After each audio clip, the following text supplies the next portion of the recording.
Welcome to Hub City TV, a USM Student News Magazine production.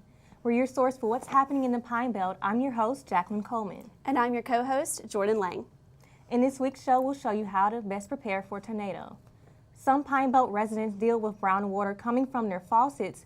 We talk with city officials to see how concerned residents should be. Police warn residents to look before they swipe their credit and debit cards at local gas stations. And we'll tell you why. And the USM girls basketball coach's fight with cancer inspires her team.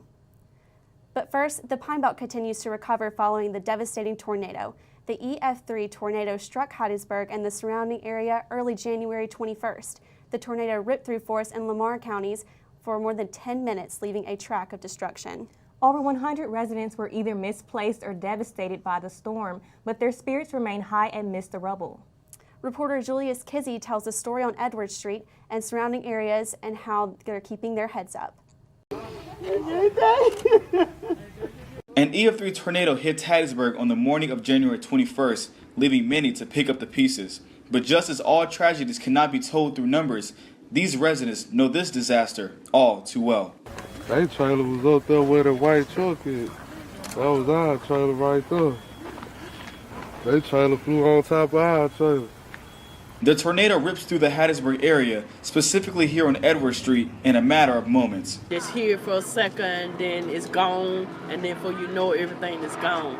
Most of these residents were not affected by the twister in 2013 that hit the west side of town, but this one hit home. But then when it actually happens to you, it's a different feeling all in together. I mean, it's like your guts are just tied up in a knot, and you want somebody to let loose for you. Jadeka Thurman took a walk through the events of what happened between 3 and 4 this morning. When the storm was going on, it lifted my trailer up in the air. When it lifted it up in the air, it just came to pieces. Thurman woke up to this scene of his trailer in which nothing is recognizable. His car, kitchen, and livelihood all changed in a matter of seconds. The trailer cracked open like a piece of, like somebody snatched a blanket from over me.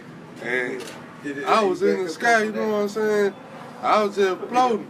Thurman's story is reminiscent of so many others as the destruction spared no one. Edward Street is a vibrant part of Hattiesburg, but not now. This is not a movie. I mean, fiction is fiction. This is real. This is real. This is real as it gets. Look around. It don't get no realer than this. One resident, Edna Smith, went through Hurricane Katrina in New Orleans in 2005.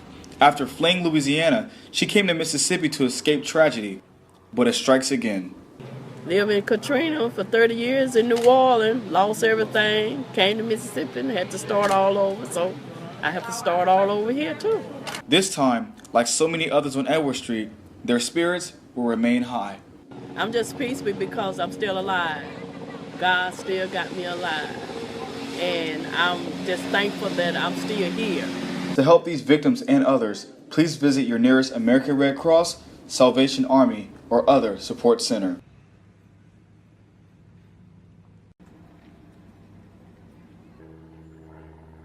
Emergency agencies such as American Red Cross of Mississippi provide safety tips on how to prepare before, during, and after a tornado.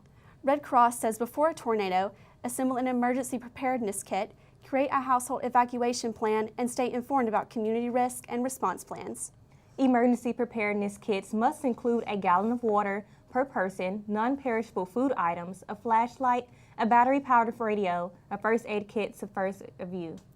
During the storm, seek refuge in a basement, shelter, or sturdy building. Once you know for sure the tornado has passed, the emergency agency says to inform family and friends with the safety status. If evacuated, only return home until authorities say it's safe to do so, and continue to listen to local news and radio weather stations.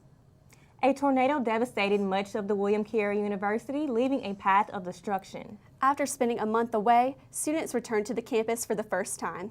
Some students still face some difficulties readjusting to life after the tornado. Recovery continues for William Carey University as students have returned after a month away. While construction crews continue to rebuild the campus, students like Yasmin Fairley feel things will get back to normal soon. I believe we can get back on track pretty soon because look at how much they've already done in just like not even a month. Although impressed with the quick return, Fairley says adjusting is tough. It's a little hectic with all the buildings being worked on. It's kind of hard to get around. Fairley's not the only student finding it hard to get around. It's tough waking up and seeing it every day, but we still try to get our stuff done as best as possible. But thanks to construction crews and volunteers, the campus came back to life. I'm really thankful that they're working so hard to just like rebuild campus and work on it. So I'm really thankful for that. It does not go unnoticed. So thank you for your efforts. And Fairley feels their dedication helped students come back sooner.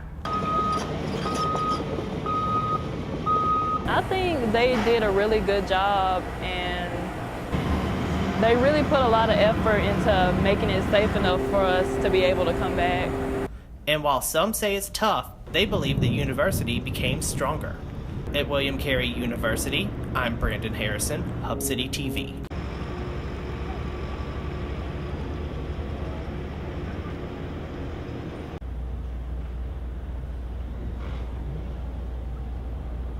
When we return, we'll tell you how to protect your financial information from card skimmers. And we investigate Park Haven residents' complaints over the quality of brown water from their faucets, so don't miss it.